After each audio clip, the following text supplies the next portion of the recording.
الحمد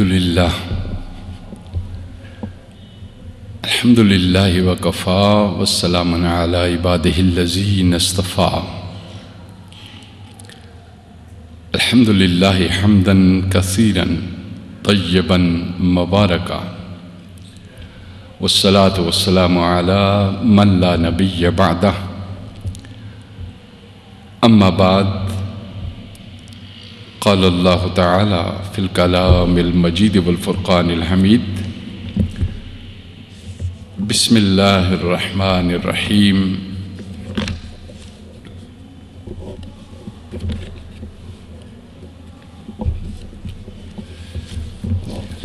ليس البر أن تولوا وجوهكم قبل المشرق والمغرب ولكن البر من آمن بالله واليوم الآخر والملائكة والكتاب والنبيين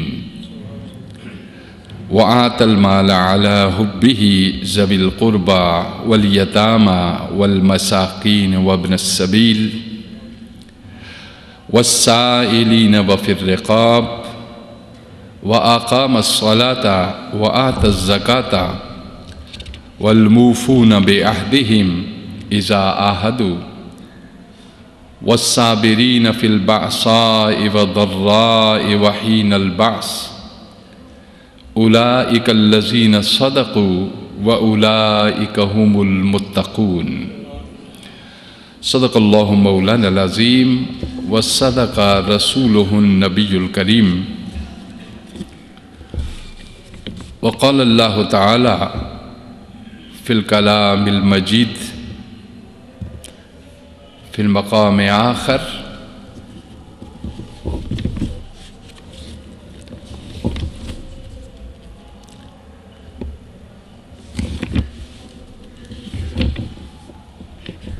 ومن الناس من يشري نفسه ابتغاء مرضات الله والله رؤوف بالعباد.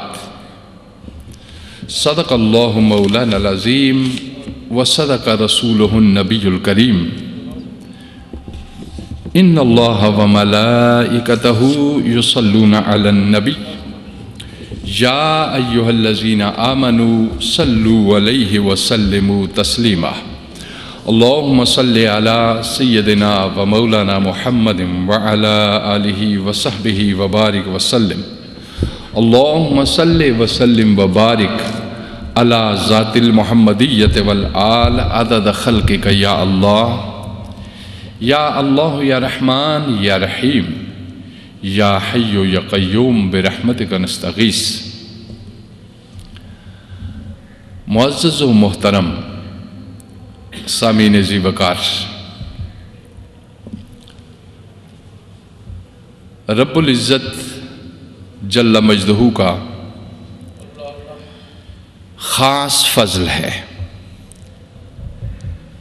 کہ اس نے جامع تعلیمات، مکمل تعلیمات، جس میں کسی قسم کی کوئی شکوک و شبہات نہیں،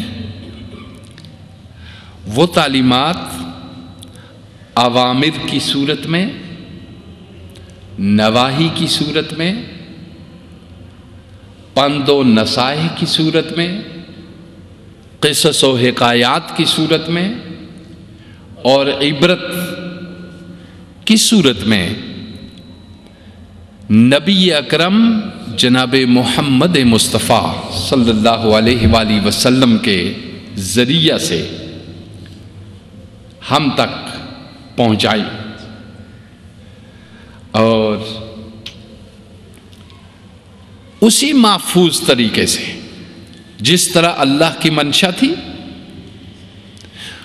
اس مشیت الہی کو بڑی طاقت، اللہ کے احکام کو زبردست طاقت والے فرشتے جبریل امین اس میسج کو لے کر زبردست قوت والے پیغمبر جناب محمد مصطفیٰ صلی اللہ علیہ وآلہ وسلم تک پہنچے۔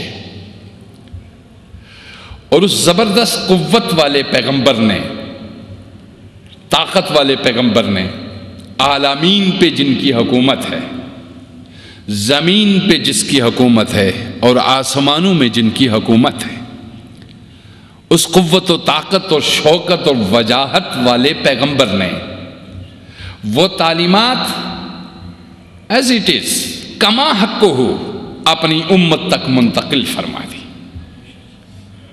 گویا جو ہمارے پاس تعلیمات ہیں اس میں کسی نفس کی کوئی خواہش شامل نہیں ہے، کسی شخص کا کوئی ارادہ شامل نہیں ہے۔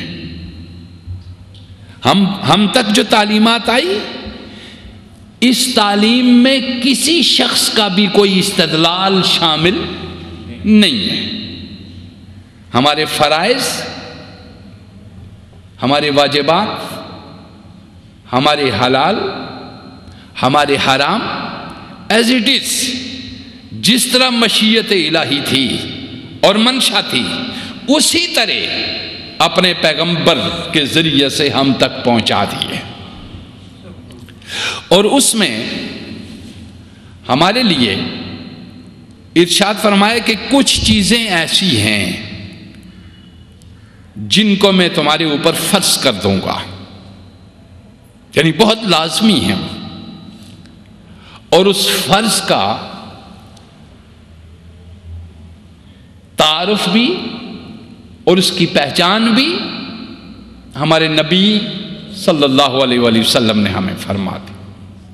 جیسے نماز آپ کے اوپر فرض کر دی گئی ہے، روزہ آپ کے اوپر فرض کر دیا گیا ہے، حج آپ کے اوپر فرض کر دیا گیا ہے، زکوٰۃ آپ کے اوپر فرض کر دی گئی ہے، اور وہ فرائض جبراً اور زبردستی آپ کے اوپر مسلط نہیں کیے گئے، وہ آپ کی طاقت کے مطابق رکھے گئے، وہ آپ کی طاقت کے مطابق رکھے گئے۔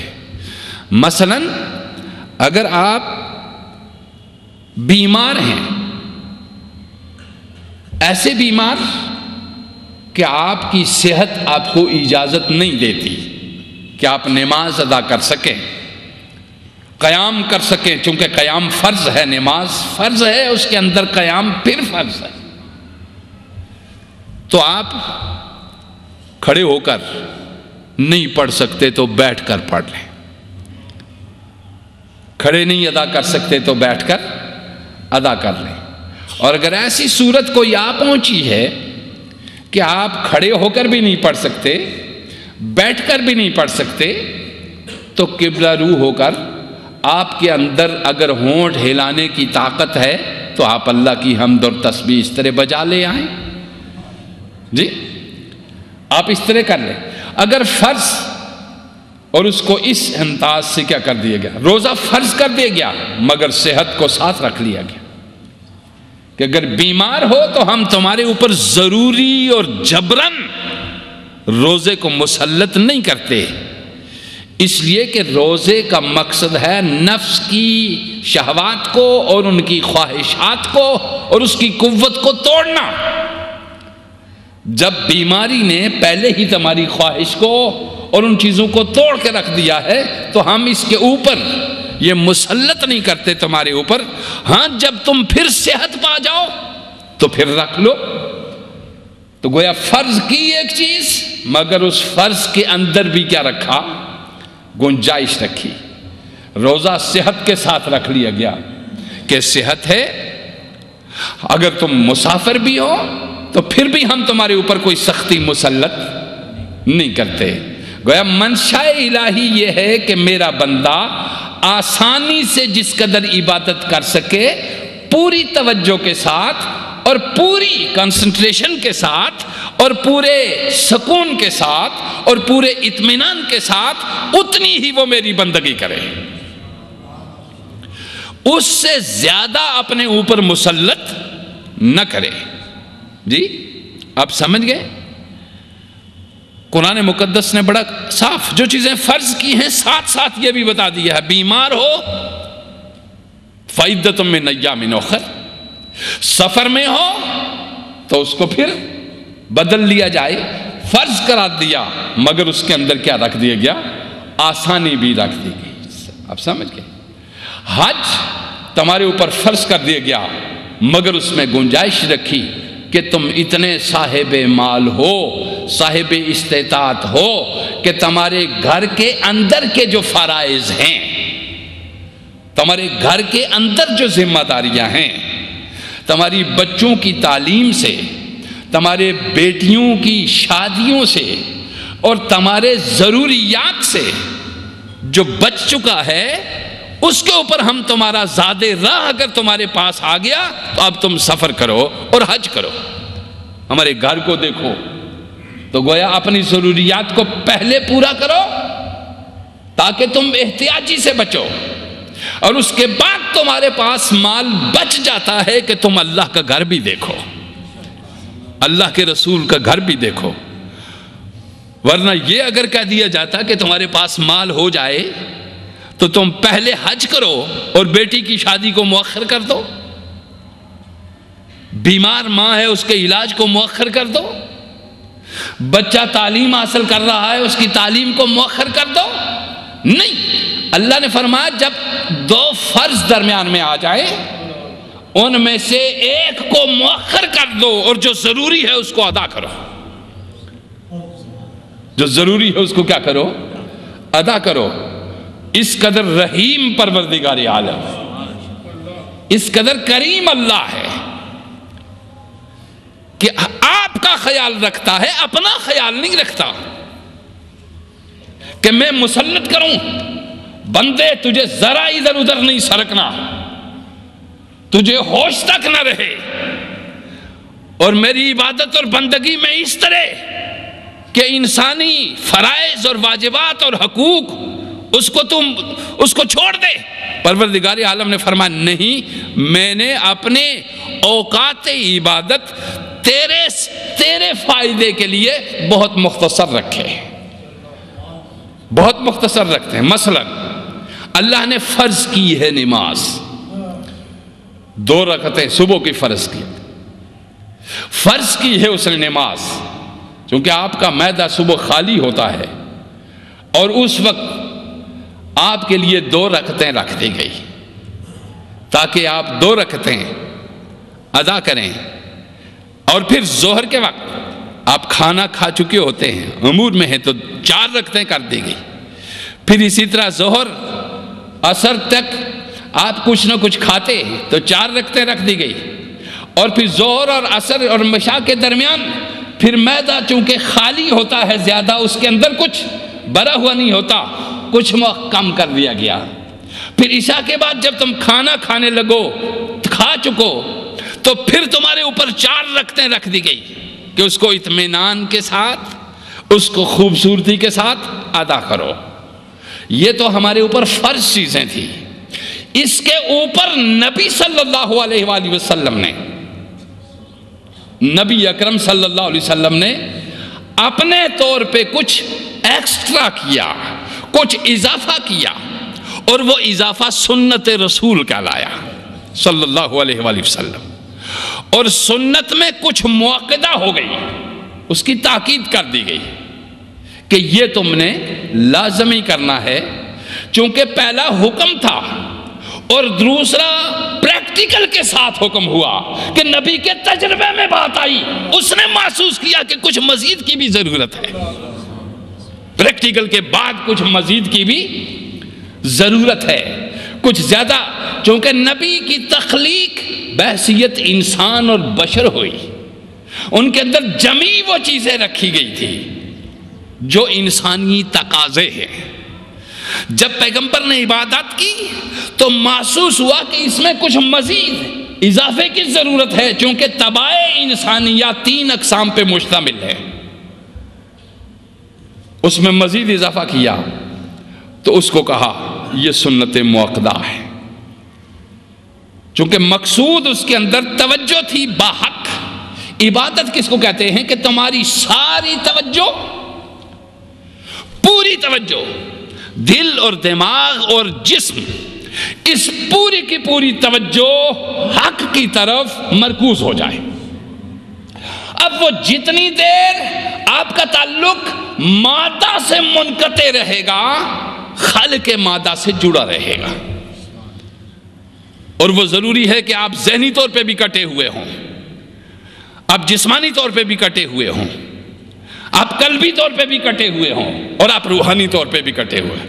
لیکن بحیثیت بشر یہ کیفیت جس قسم کی یا جس قوت یا جس مقدار کے ساتھ ہونی چاہیے تھی، اس مقدار کے ساتھ بشری تقاضے کے تحت فل کنسنٹریشن پوری جتنی چاہیے تھی نہیں کر سکتا تھا. تو پیغمبر نے اس میں کچھ سنت کا اضافہ کر دیا تاکہ فرض میں اگر کسی کی توجہ ادھر ادھر بٹ گئی ہے تو سنت کی ادائیگی میں مزید توجہ اس کی طرف آ جائے. آپ دیکھتے نہیں کہ نماز جب انسان پڑھتا ہے گاہے پروردگار سے تعلق جڑ جاتا ہے، انسان کے اندر عجز پیدا ہو جاتا ہے، انکسار پیدا ہو جاتا ہے، وہ اللہ کو اپنے ہاں موجود سمجھتا ہے، خود اپنے آپ کو خالق کے سامنے سمجھتا ہے. مگر یہ لمحہ برقرار نہیں رہتا، لمحہ بر یہ رہتا ہے، لمحہ بر وہ الگ ہو جاتا ہے. تو خیال کسی دوسری طرف چلا جاتا ہے. خیال ہی وہ آپ کا اندر کا انسان ہے جو لمحہ بر یہاں ہے، لمحہ بر باہر ہے. اب اس کو باندھ کے رکھنا ہے آپ نے. تو اس کو باندھنے کے لیے کہ کچھ مدت جیسے ڈوز کنسنٹریشن توجہ، اس میں ڈوز میں اضافہ کرنے کے لیے کہ آپ 4 کی بجائے 8 رکھتے پڑیں تو آپ کی توجہ اس مقدار کے مطابق خالق کی طرف ہو جائے گی جتنی مقدار چاہیے، جتنی مقدار چاہیے. اور اس میں اگر کچھ اور کمی رہ گئی ہے تو پھر نوافل رکھ دیے گئے کہ نوافل تمہاری سنن کی توجہ کو مکمل کر دیں گے اور سنت تمہارے فرائض کی توجہ کو مکمل کر دیں گے. نتیجہ یہ نکلے گا کہ جتنی دعائی اور مقدار اور ڈوز تمہاری روح اور عقل و شعور اور قلب کو چاہیے ہے، اتنی مقدار میں تمہارا تعلق اللہ سے جڑا رہے گا. یعنی وہ ساری جو کٹا پھر جڑا پھر کٹا پھر جڑا پھر کٹا پھر جڑا، وہ جتنی دیر جڑا اتنی ادویات زیادہ قوی ہوگی، اتنا زیادہ تعلق بحال ہو گیا. اور بعض لوگ وہ ہے جن کا تعلق کٹتا رہتا ہے اور جڑتا رہتا ہے، اور بعض وہ ہیں جن کا جڑتا ہی نہیں کٹا رہتا ہے، اور بعض وہ ہیں جن کا جڑا رہتا ہے کٹتا ہی نہیں. یہ توجہ دیجیے. بعض وہ ہیں جن کا جڑا رہتا ہے کٹتا ہی نہیں. توجہ دیجیے. کچھ وہ ہیں جن کا جڑتا ہی نہیں، وہ لوگ ہیں جن کے اوپر اماریت غالب ہے. اور بعض وہ ہیں جن کا کبھی جڑ جاتا ہے اور کبھی کٹ جاتا ہے. وہ ہیں جن پہ ندامت غالب ہے. کیا چیز غالب ہے؟ ندامت، شرمندگی. یعنی کبھی وہ انسان خیال باہر چلا گا پھر کہتا ہے کہ یار میں ادھر بھٹک گیا تھا، واپس لوٹ کے پھر اس کو شروع کر دیا. پھر خیال گیا، شرمندہ ہو گیا، یار میں کھڑا تو اللہ کے سامنے ہوں، گھوم باہر رہا ہوں، اس میری نماز کا کیا فائدہ، اس میری صلات کا کیا فائدہ، اس میرے رکوع کا کیا فائدہ، اس میرے سجدے کا کیا فائدہ. جب تمہارے اندر اس طرح کی کیفیت اپنے اندر کی سرزنش کے لیے پیدا ہو جائے تو بھی رب کا شکر ادا کرو کہ ایک چوکیدار تمہارے اندر بیدار ہے جو واپس لا رہا ہے آپ کو. ایک چوکیدار تمہارے اندر بیدار ہے جو تمہیں واپس پکڑ پکڑ کے لا رہا ہے. جس دن یہ چوکیدار مر جائے اس دن سب کچھ بگڑ جاتا ہے. اندر کا وہ چوکیدار، وہ ضمیر جس کو کہتے ہیں، یا اقبال کی زبان میں خودی جس کو کہتے ہیں، وہ بیدار رہے تو پکڑ پکڑ کے واپس لایا جاتا ہے. کدھر جا رہے ہو؟ ادھر آؤ. کہاں جا رہے ہو؟ ادھر آؤ. غلطی ہوگی تو دوڑ کے آؤ، خطا ہوگی تو واپس آؤ، بھول گئے ہو تو آؤ یاد کرو. یہ اندر کا ایک ضمیر اور ایک انسان ہے، وہ بار بار بلاتا رہتا ہے. اور ایک وہ ہے کہ جس کی توجہ مکمل ادھر ہے، اسی کو رسول کہتے ہیں، اسی کو نبی کہتے ہیں. اسی کو پیغمبر کہتے ہیں. اس کو کھینچ کے لایا جاتا ہے, اس کو کھینچ کے بھیجا جاتا ہے, اس کو ہٹا کے بھیجا جاتا ہے. اس کی توجہ مکمل ادھر رہتی ہے. اور اس کی مخلوق میں بھی کئی ایسا ہے. تو یہاں پہ جو قرآن مقدس میں نے آپ کے سامنے پڑھا تو اس میں فرمایا کچھ چیزیں فرض کی گئی ہیں, اور فرض وہ ہیں جو تمہاری توجہ ہماری طرف مبذول رکھیں گے. اور اس میں کچھ کمی رہ جائے تو سنن سے اس کو پورا کرو, اور اس میں کچھ کمی رہ جائے تو نوافل سے اس کو پورا کرو. اور پھر صاحب یہ بھی بتا دیا گیا کہ تم اسی کو سب کچھ مت سمجھتے رہنا, کہ نوافل, فرائض, صلاۃ, اسی کو سب کچھ مت سمجھتے رہنا. قرآن مقدس نے فرمایا لیس البر ان تولوا وجوہکم قبل المشرق والمغرب. تم بالکل ہی یہ مت سمجھ لینا کہ بس نیکی یہی ہے کہ نماز پڑھ لو, منہ مشرق یا مغرب کی طرف کر لو. چونکہ کچھ قومیں مغرب کی طرف کرتی ہیں, کچھ مشرق کی طرف. سب کو بتایا جا رہا ہے کہ تم نیکی کو کہیں یہی نہ سمجھ بیٹھنا. ارشاد فرمایا ہر دین میں بعض ظاہری اعمال ہوتے ہیں, ہر دین کے اندر بعض ظاہری اعمال, ان کی بجا آوری نہایت ضروری ہوتی ہے. تمام ادیان کے اندر بعض ظاہری اعمال ایسے ہیں جن کی بجا آوری بہت لازمی اور ضروری ہوتی ہے. جب تک قوم دین کا دامن مضبوطی سے تھامے رہتی ہے, وہ ان ظاہری اعمال اور حقیقی مقاصد دونوں کو پیش نظر رکھتی ہے. یعنی ظاہری اعمال بھی پیش نظر رہتے ہیں, اور حقیقی مقاصد بھی جو اس اعمال سے ہیں وہ بھی کیا رہتے ہیں, پیش نظر رہتے ہیں. اور دونوں کو یکساں اہمیت دی جاتی ہے کہ اعمال بھی رہے اور مقصد اعمال بھی رہے. مگر جب قومیں زوال پذیر ہوتی ہیں, ان کے اندر دین کا ولولہ سرد پڑ جاتا ہے, اور دین کا ولولہ جب سرد پڑتا ہے تو اس سرد ہو جانے سے اعمال کے حقیقی مقاصد فراموش ہو جاتے ہیں, اور اعمال کی رسوم باقی رہ جاتی ہے.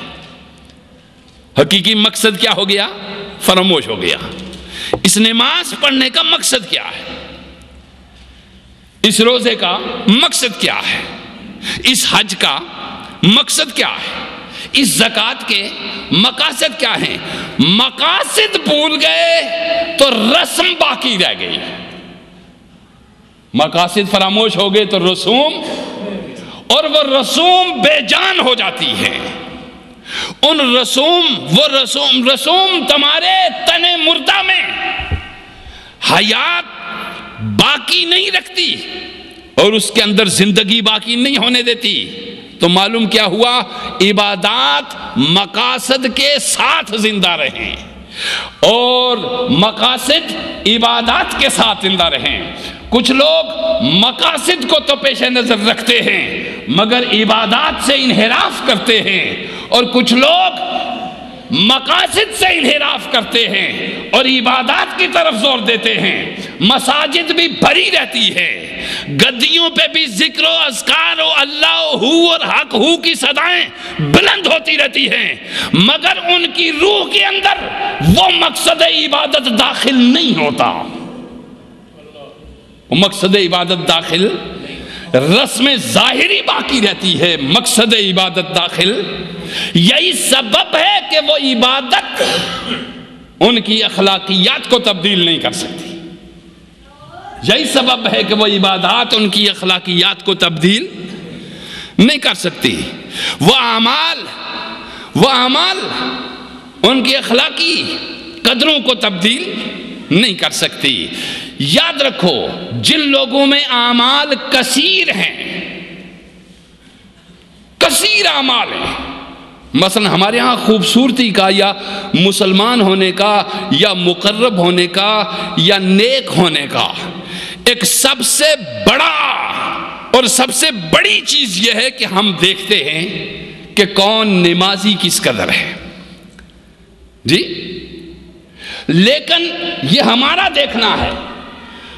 خلفائے راشدین یہ دیکھا کرتے تھے کہ کس کی نماز نے اس کے جسم پہ اور اس کی روح پہ اور اس کے اندر پہ کس قدر تبدیلی واقع کی ہے، یعنی ان کا دیکھنا مقاصد تھا، ہمارا دیکھنا عباداتیں۔ ہم یہ دیکھتے ہیں کہ کثرت سجود سے کس نے اپنی پیشانی پہ دبا ڈال دیا ہے، ہم یہ دیکھتے ہیں کہ کس نے کثرت عبادت سے اپنے چہرے اور اپنے ظاہر کو دھمال دیا ہے۔ اصحاب یہ دیکھا کرتے تھے کہ کس کا پڑوسی اس کے شر سے محفوظ ہے۔ توجہ دیجئے میری بات کی طرف، یہی سبب ہے کہ ایک واقعے کی طرف، واقعات کم میں بیان کرتا ہوں اپنی گفتگو میں، فلسفی بیان کرتا ہوں زیادہ تاکہ آپ سمجھیں حقیقت۔ سیدنا فاروق اعظم ایک بار ایک گواہی کے لیے ایک شخص کو لایا گیا، حالانکہ اس کے سامنے وہ واقعہ صادر نہیں ہوا تھا۔ توجہ دیجئے، اس کے سامنے وہ واقعہ صادر نہیں ہوا تھا، فیصلہ چاہ رہا تھا وہ شخص کہ فاروق اعظم یہ فیصلہ اس کے حق میں دے دیں۔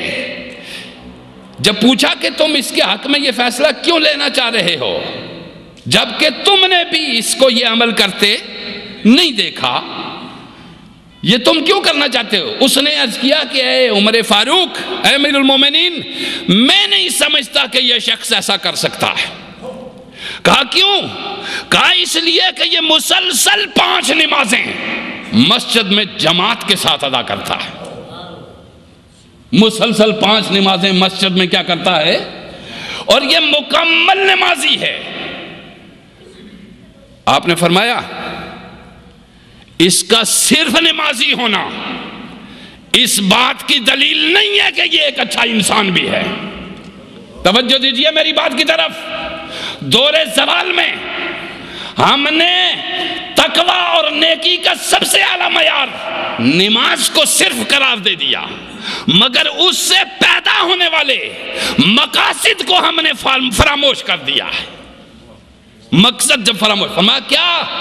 فرمایا صرف اس کا نمازی ہونا اس کے لیے ضروری نہیں۔ اب میں کچھ 2 چیزیں اور بھی پوچھتا ہوں تجھ سے، مجھے جواب دینا اس کو۔ کہا کیا تو اس کے پڑوس میں رہا ہے کبھی؟ سیدنا فاروق اعظم نے کہ تیری بات کو میں مان لیتا ہوں، مگر کیا تو اس کے پڑوس میں کبھی رہا ہے؟ انہوں نے کہا نہیں، میں اس کے پڑوس میں کبھی نہیں رہا۔ فرمایا تو نے کیا کبھی اس کے ساتھ سفر کیا ہے؟ تو نے کبھی اس کے ساتھ کوئی، مثلا حج کا سفر ہوتا ہے، سفر حج میں انسان کے اندر کا نفس کھل کر سامنے آ جاتا ہے جی، ذرا سی تکلیف ہوئی، ذرا سا وہ جو لے کے جاتا ہے نا، جس کے ساتھ آپ جاتے ہیں، اس کی جان پہ آ جاتی ہے، اس کو کھا ہی جایا جاتا ہے، کچا چبا لیا جاتا ہے۔ اب وہ بھی بزنس مین تھا، تجارت کے لیے لے کے گیا تھا، کہیں گرمی سردی تو ہوگی، کہیں آپ کی خواہش کے مطابق نہیں ہوئی کوئی چیز، مگر تم جب سفر کا آغاز کرو تو واپس آ کے سب سے پہلی یہ چیز ہوتی ہے کہ جی ہمیں بڑا برباد کیا، ایجنٹوں نے ہمیں بڑا، بھئی ایجنٹ تو ہے ہی بربادی کے لیے، چونکہ وہ خود برباد ہے، وہ تو خود برباد ہے، وہ تو ہے ہی بربادی کے لیے۔ واپس آئے، سب سے واپس آ کے آپ کو خوبیاں سننے کو حجاج کی زبان سے کم اور خامیاں سننے کو زیادہ ملے۔ کیا ایسا ہی ہے کہ نہیں؟ معنی یہ ہوتا ہے کہ یہ تمام خامیوں پہ وہاں نگاہ رکھی ہے۔ ارے وہاں تو تجھے اس لیے بھیجا گیا تھا کہ تو اپنی خامیوں پہ نگاہ رکھ، تو اپنی کوتاہیوں کو دیکھ، تو اپنی غلطیوں کو دیکھ، اپنی خباثتوں کو ملاحظہ کر، اور تجھے توفیق مل ہی گئی ہے اس پاک گھر کے اندر جانے کی، تو اپنی غلطاتیں دھو کے کیوں نہیں لوٹتا؟ تجھے توفیق مل ہی گئی ہے در مصطفیٰ کی چوکھٹ کو چومنے کی، تو پھر تجھے یہ آیت بھی یاد رکھنی چاہیے کہ وَلَوْ أَنَّهُمْ إِذْ ظَلَمُوا أَنفُسَهُمْ جَاءُوكَ فَاسْتَغْفَرُوا اللَّهَ وَاسْتَغْفَرَ لَهُمُ الرَّسُولُ لَوَجَدُوا اللَّهَ تَوَّابًا رَحِيمًا۔ قرآن کہتا ہے لوگو تم اپنی جانوں پہ ظلم کر لو، گناہ کر بیٹھو، غلطیاں کر بیٹھو، برباد ہونے کو آ جاؤ، تم میرے نبی کے دروازے پہ آ جاؤ اور اپنی ساری فہرست بنا کے میرے رسول کو پیش کرو۔ جی اِذْ ظَلَمُوا أَنفُسَهُمْ جَاءُوكَ، پروردگار عالم ہم گناہ کر جائیں تو تیرے پاس کیوں نہ آئیں؟ قرآن مقدس کی آیات ذرا کھنگالیے، کھنگال کے دیکھیے۔ صریح طور پہ اللہ نے فرمایا وَلَوْ أَنَّهُمْ إِذْ ظَلَمُوا أَنفُسَهُمْ جَاءُوكَ، اگر یہ گناہوں سے لت پت ہو جائیں، بھر جائیں، تو میرے حبیب تیرے پاس آ جائیں اور تیرے پاس آ کے کیا کریں؟ فَاسْتَغْفَرُوا اللَّهَ،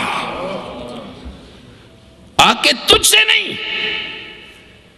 تیری بارگاہ میں آ کر مجھ سے معافی مانگیں۔ ذرا توجہ دیجئے، جب اللہ ہی سے مانگنی تھی تو پھر یہاں کیوں نہ کہتا کہ یہاں مانگ، مسجد میں مانگ، باہر مانگ، مجھ سے مانگ میں دوں گا۔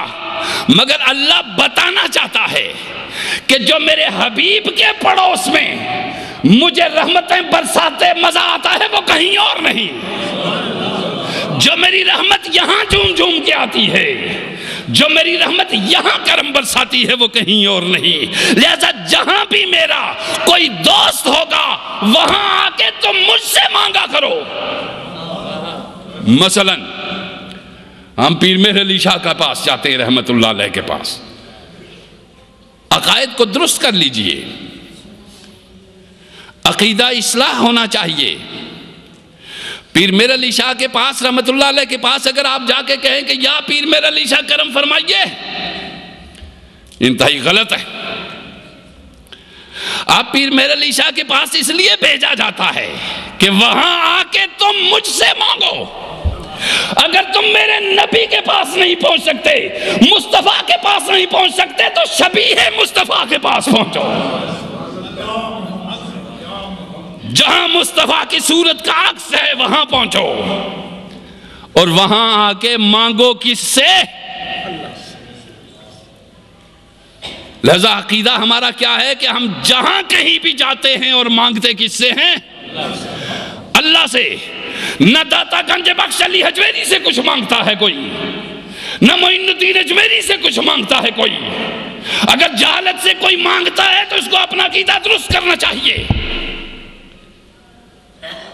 ان جگہوں پہ جا کے مانگا کس سے جاتا ہے؟ اور جب اللہ نے فرمایا میرے حبیب کے پاس بھی آؤ تو مانگو کس سے؟ مجھ سے۔ مانگنے والا صحیح مرکز ضرورت آئے، مرکز کون سا ہے؟ وہ ہے اللہ کا۔ لہذا ہمارے عقیدے کی اصلاح یہ ضروری ہے، ضروری ہے، تاکہ ہمارے اندر کہیں شرک اور شبیہ شرک بھی نہ پایا جائے۔ یہ ضرور ہے کہ گدی پہ جاؤ، مگر وہ گدی جو معروف ہو، جس کے لیے پتا ہو۔ آج کل 50 سے 60% چونکہ کاروبار بنایا ہوا ہے لوگوں نے گدیوں کا۔ کیا بنایا ہوا ہے؟ جہاں کسی کا شجرہ نسب نہیں ہے وہاں بھی ایک مزار بنا ہوا ہے، چونکہ مزار ایک بہترین انکم کا اس دور جہالت اور دور توہماتی میں بہترین ذریعہ ہے۔ جہاں ہنگ لگے نہ پھٹکڑی، یا مسجد بنا لو یا مزار بنا لو، یہی دو ذریعے ہیں آسان سے، یا مسجد بنا لو یا مزار بنا لو۔ چونکہ یہاں پہ خدا کے نام کا لینا پڑتا ہے تو لوگ آسانی سے خدا اور رسول کے نام پہ قربان ہو جاتے ہیں، کھنڈی چھری سے ذبح ہو جاتے ہیں۔ جی آسانی سے کیا ہو جاتے ہیں؟ ذبح ہو جاتے ہیں۔ ذرا سی کرامات سنائیے، ذرا سے کمالات کسی کے سنائیے، وہ سارا کچھ اپنا دے کے چلا جائے گا۔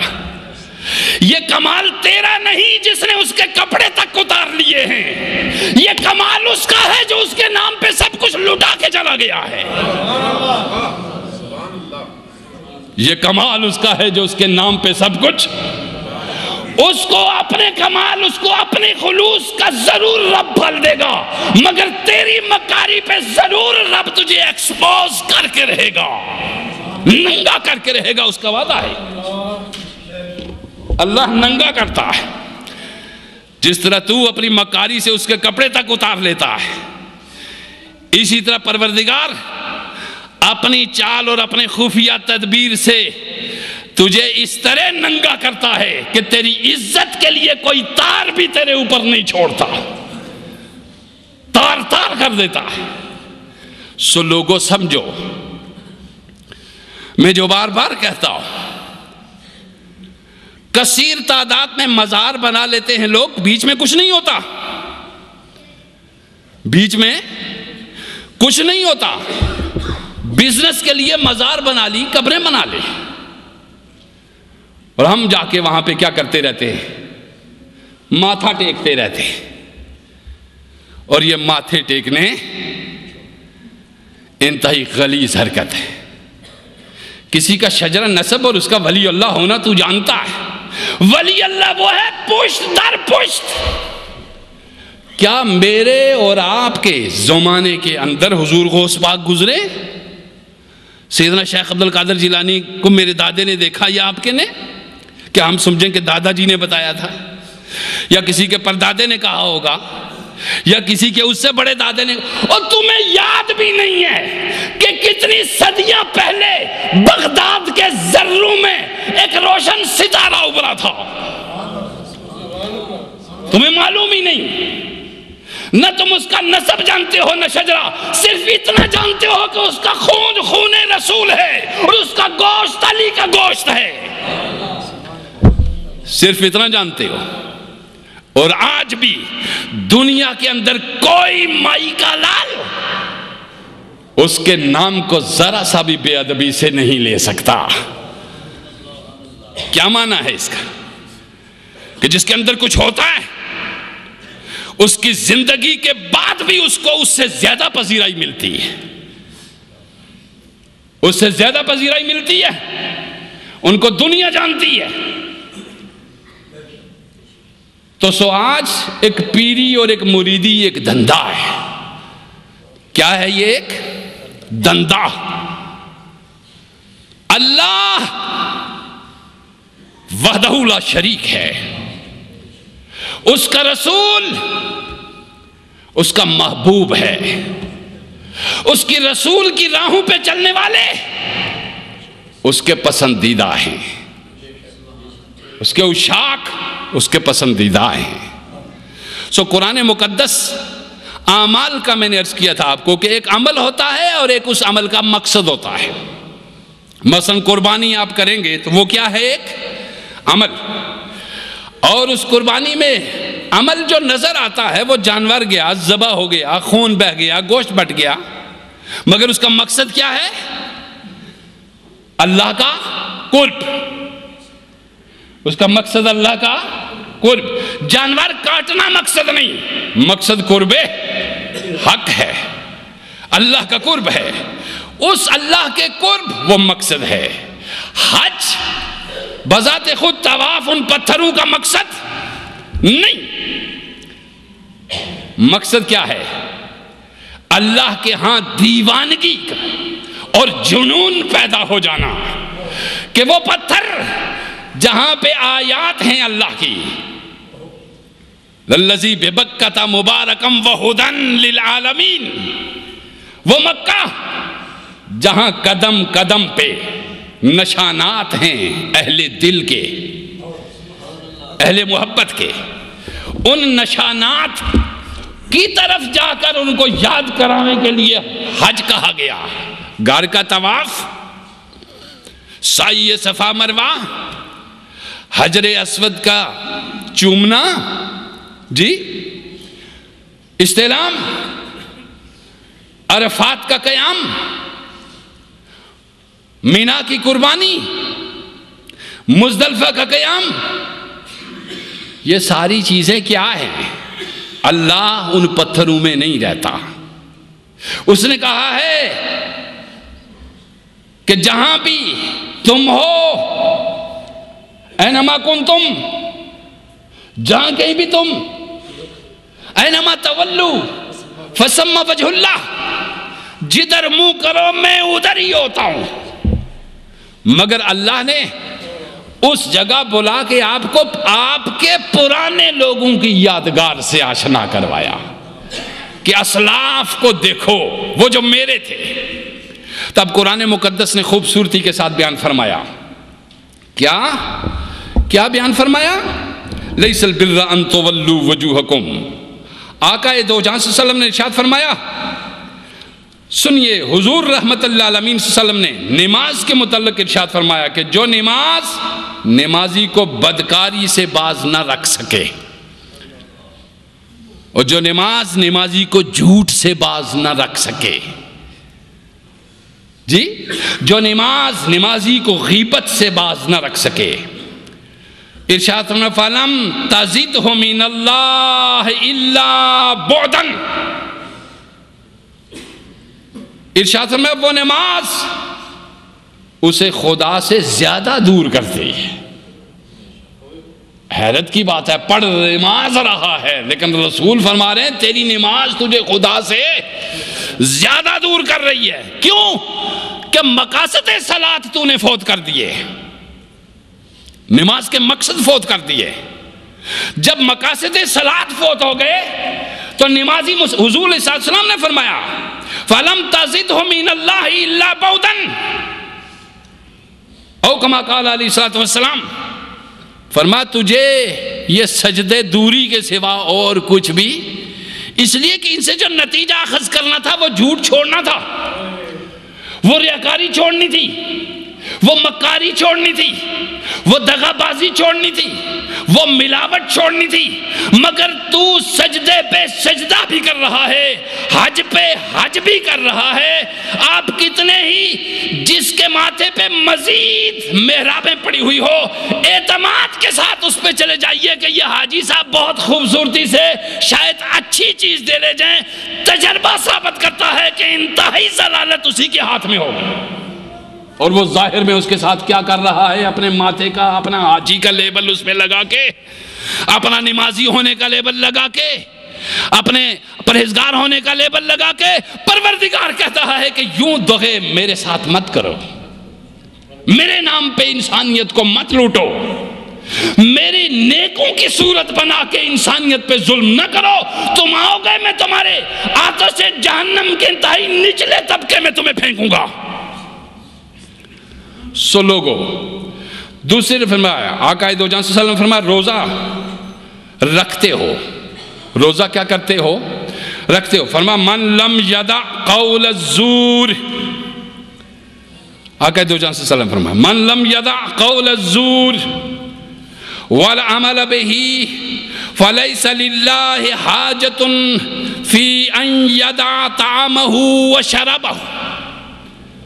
روزہ رکھ کے جس نے جھوٹ بولنا نہیں چھوڑا، اللہ کو اس کا کھانا پینا چھوڑنے کی کوئی حاجت نہیں۔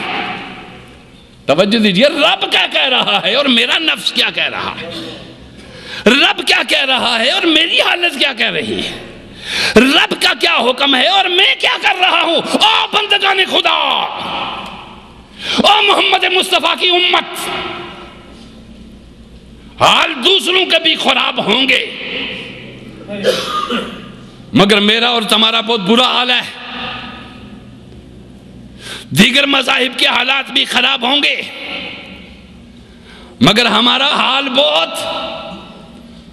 پتلا ہے، بہت برا ہے۔ غور کریں اس پہ ہم۔ اب دیکھیے ٹی وی کے اوپر بعض اوقات یوں آتا ہے جیسے ہفتے میں 5-6 بار آ جاتا ہے کہ جعلی پیر، جی کیا چیز؟ جعلی پیر۔ توجہ دیجئے ذرا، جعلی ڈاکٹر، جعلی دوائیاں، جعلی غذائیں، وہ اللہ کی مخلوق۔ حکمرانوں تم بھی کچھ خدا کا خوف کرو، تمہیں حکمرانی کے لیے اس لیے تو نہیں رکھا ہوا، یہ حکمرانی اللہ کی دی ہوئی ہے، اور یہ تمہارے اوپر اللہ کا دیا ہوا انعام ہے۔ جو حکمران اس انعام الہی کی قدر کرتے، تمہارے لیے مہربانی یہ ہے کہ تم اور کچھ بھی نہ کرو، کھانا ہمیں ہمارا رب دے گا جو اس نے دینا ہے، پانی پلائے گا جو ہمیں اس نے پلانا ہے، مگر تم ہمیں اس جال سازی سے تو نجات دلاؤ۔ ہمیں کم از کم زندہ رہنے کے لیے یا زندگی کے تار کو سلامت رکھنے کے لیے گولی تو درست ملنی چاہیے۔ جو لقمہ کھا رہے ہیں وہ تو ملاوٹ سے پاک ہونا چاہیے۔ جو سمجھیے کہ ہم انتہائی اس قسم پرسی کی زندگی میں ہیں جہاں کوئی کسی کا پرسا نحال، قیامت کا جو محشر کا جو میدان کا کہا گیا ہے کہ کوئی نفس کسی نفس کا پوچھنے والا نہیں ہوگا، اور وَلَا تَزِرُ وَازِرَةً وِزْرَ، کوئی دوسرے کا بوجھ اٹھانے والا نہیں ہوگا۔ ہم سرزمین پاکستان پر اسی حشر کے میدان سے گزرتے آ رہے ہیں۔ وہ بعد کا حشر ہمارے لیے کوئی معنی نہیں رکھتا، یہی بہت حشر ہے جو ہم پہ اٹھا رکھا گیا۔ اگلا کوئی حشر ہم پہ ہمارے لیے معنی نہیں رکھتا۔ یہ جو حشر ہم پہ اٹھا رکھا گیا ہے، اور اس میں اختصاص نہیں ہے، میں کیا کہوں کہ گھائل اچھی ہے یا بیل برا ہے، یا بیل اچھا ہے اور اونٹ برا ہے۔ یہ گائے، بیل، اونٹ، بکرے تمام کے تمام حیوانی خصائل رکھنے والے لوگ ہیں، اور ان حیوانی خصلتوں کو بدلو۔ جھوٹ اور مکاریاں اور جال سازیاں، جس طرح دنیا میں جعلی پیر، جعلی فقیر، جعلی نسب، جعلی حسب، جعلی دعائیں، اسی طرح تم بھی جعلی ہو، اور یہ اس لیے باقی سب کچھ جعلی ہے کہ تمہارا نسب جعلی ہے۔ اور اگر تمہارا نسب اصلی ہوتا اور تم اصلی ہوتے، تم صرف اصلی ہو کر بیٹھے رہتے، باقی نیچے کا سب کچھ اصلی ہو جاتا۔ فاروق اعظم مثالیں، ایگزامپل ہمارے پاس موجود ہیں۔ ان کے زمانے میں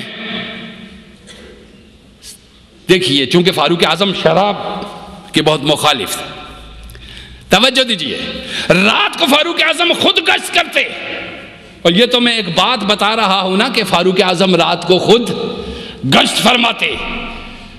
اس زمانے میں تو یہ تصور، چونکہ وہ الیکٹ کیا ہوا ہوتا تھا بندہ، یا سلیکٹ کیا ہوا تھا، یا کسی بھی طریقے کا قوم کا تھا، اور قوم جس راستے سے وہ جاتا تھا اس راستے کو، اس کی مٹی کو آنکھوں کا سرما بناتی تھی۔ اور یہ ہماری نسلیں، یہ تو 70 پردوں کے پیچھے بھی چھپ کے نہیں رہ سکتی۔ پوری دنیا کا بجٹ تو ان کی وہ جو حیوانی جان لے کر یہ اندر بیٹھے ہوئے تھے، اس کو بچانے پہ خرچ ہو جاتا ہے۔ وہ جو حیوانی جسم لے کر اندر بیٹھے ہوئے، انسانی جسم ہوتا تو باہر نکل جاتا۔ انسان انسان سے مانوس ہوتا ہے، انسان انسان سے کیا ہوتا ہے؟ مانوس ہوتا ہے۔ نبی کو قتل کرنے کے لیے دشمن آیا، تلوار نبی نے اپنی خود درخت کے ساتھ لٹکا دی تھی اور سو گئے۔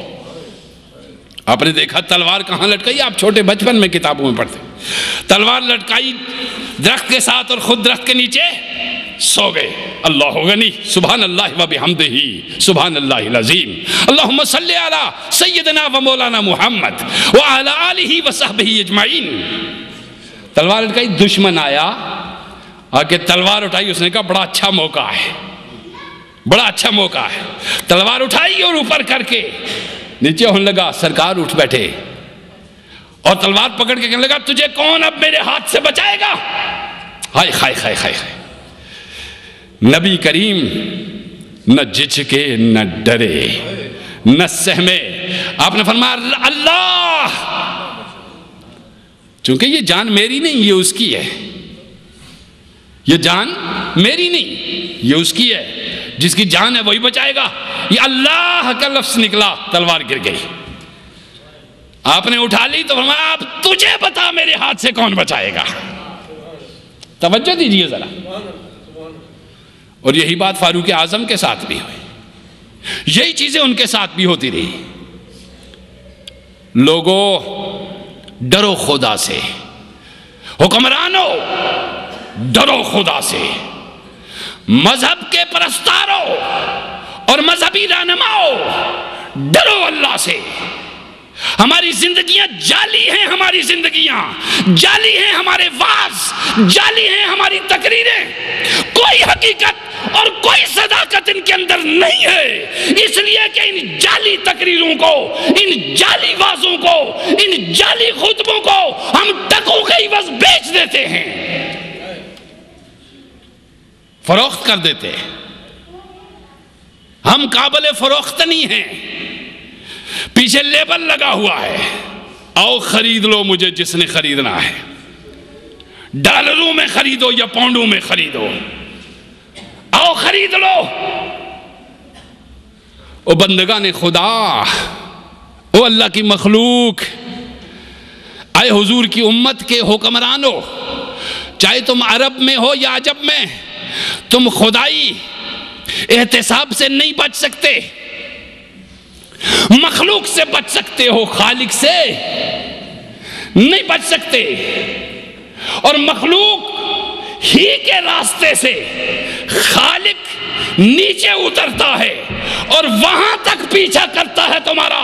جس سوراخ میں جا کے چھپتے ہو تاریخ نہیں دیکھتے کہ وہیں سے نکال لیا جاتا ہے. سوراخوں سے بلوں سے نکال کے مرتے نہیں دیکھتے تم. آخری محلوں سے نکل کے کہاں چھپتے ہو؟ چوہوں کی طرح سوراخوں میں. اس سے پہلے ہی نکل کر رب کی بارگاہ میں کیوں نہیں آ جاتے؟ ہم کچھ نہیں مانگتے تم سے، تم اللہ سے مخلص ہو جاؤ.